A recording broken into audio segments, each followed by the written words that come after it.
Mais sans attendre que l'aspirateur à déchets débarque dans votre commune, vous pouvez déjà réutiliser 30% de ce que vous jetez. Car les poubelles domestiques contiennent des ressources insoupçonnées.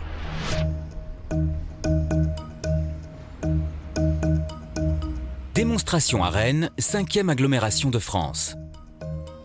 Ici, de plus en plus d'habitants font appel à une brigade de choc pour le traitement de leurs ordures ménagères.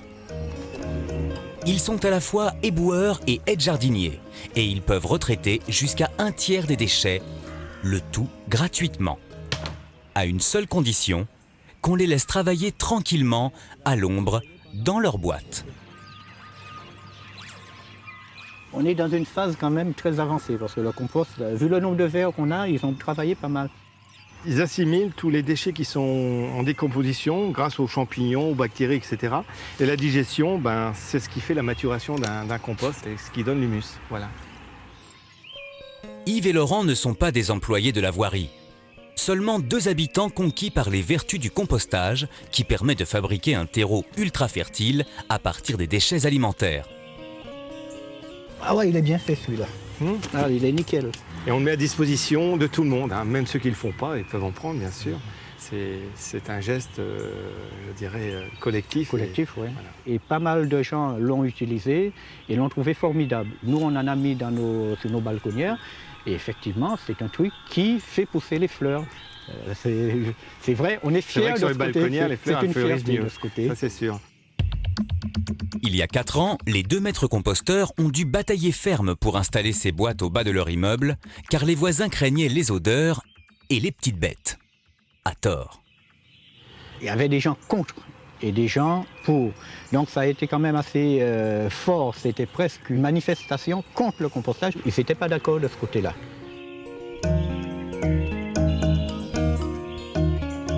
Convertir les mécréants, c'est le sacerdoce de Francis. Cet ancien ingénieur en informatique s'est recyclé dans le compostage dont il prêche les bienfaits auprès de la population locale. C'est complètement en avenir puisque là, dans un composteur, on peut détourner 1/3 des déchets. Donc si tout le monde le faisait, c'est 1/3 des déchets en moins. Ça serait un budget énorme. Le budget des déchets pour une commune, c'est le 2e ou le 3e. Donc c'est largement plus gros que la culture. Donc on pourrait faire des tas de projets beaucoup plus intéressants que de créer des incinérateurs ou des centres d'enfouissement. Aujourd'hui, Francis se rend dans un lotissement du centre-ville pour y installer une nouvelle boîte à compost et expliquer aux habitants son fonctionnement et ses avantages. Ils auront moins de choses à descendre au local poubelle. Et le local poubelle, ça pue, c'est glauque, c'est noir. Et on ne fait pas de rencontre dans un local poubelle.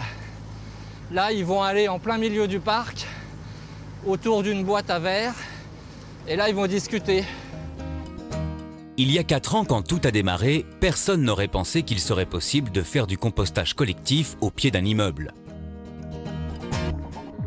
Aujourd'hui, près du quart de la population s'y est mis et les habitants appellent eux-mêmes pour se porter volontaires. On va mettre le couvercle. Ici, Francis installe sa 114e boîte. Et voilà, vous avez votre seau.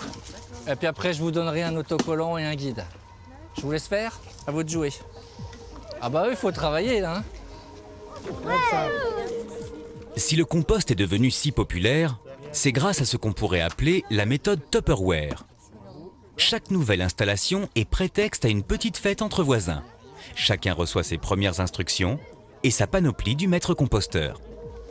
Qu'est-ce que vous allez mettre dans vos petits seaux? Les épluchures, c'est écrit dessus. On va prendre essentiellement la préparation du repas, les épluchures, les coquilles d'œufs, le marc de café, les fleurs, les petits cartons. Éventuellement un fruit abîmé que vous ne mangez pas, vous le coupez en 2, vous le mettez dedans. On ne met pas de viande ni de poisson, parce que ça peut créer quelques petits dysfonctionnements. Et plus les apprentis composteurs sont jeunes, plus ils sont assidus. T'as une colle à me poser? Une fois qu'on a mis les épluchures dedans, qu'est-ce qu'on en fait après? Alors tes épluchures, déjà tu vas rien en faire, c'est les petites bébêtes qui vont s'en occuper, qui vont les grignoter, les sucer, les décomposer. Et à la fin, il n'y aura plus rien. Je vais te montrer ce qu'il y aura. Tiens, viens avec moi. Regarde, on va prendre un petit bout de bâton, on va creuser. Et peut-être qu'on va voir encore des bestioles là-dedans. Tiens, pour ceux qui vont, si votre papa il va à la pêche. Ah oui, c'est des vers. C'est pas un ver de terre, tu vois, c'est un petit ver de compost. Ça, je vois pas. C'est les petits vers qui restent en surface. Eux, ils mangent les feuilles. C'est une génération qui va plus œuvrer pour ça. Hein. Finalement, nous, on a commencé, mais on a plus déjà pris des mauvaises habitudes. Voilà. Eux, on va déjà les habituer tout petits, donc du coup, après, ça sera plus facile. Et puis derrière, il y a plein d'actions possibles. Une fois que les gens savent se parler, savent se rencontrer autour d'un composteur, eh ben, ils vont organiser d'autres choses. Du soutien scolaire, du babysitting. Les gens vont se parler et vont utiliser leur espace vert qui, c'est vraiment dingue, ils ne l'utilisaient pas, ils ne le voyaient pas, c'était comme une carte postale. Là, ils vont le vivre. Résumons. Un tiers de poubelle en moins, c'est autant d'économiser sur le traitement des déchets. Et en plus, avec le compost, on peut faire pousser des tas de choses. Des plantes bien sûr, mais aussi du lien social. On le mangerait, hein. Est-ce qu'il est homogène? La faune. Non, pas de présence de faune. Si, il y en a un petit peu. C'est une véritable action de développement durable. On a l'enjeu environnemental, on a l'enjeu économique et on a l'enjeu social. Tout y est. Mais le compost n'a pas encore révélé tous ses bienfaits.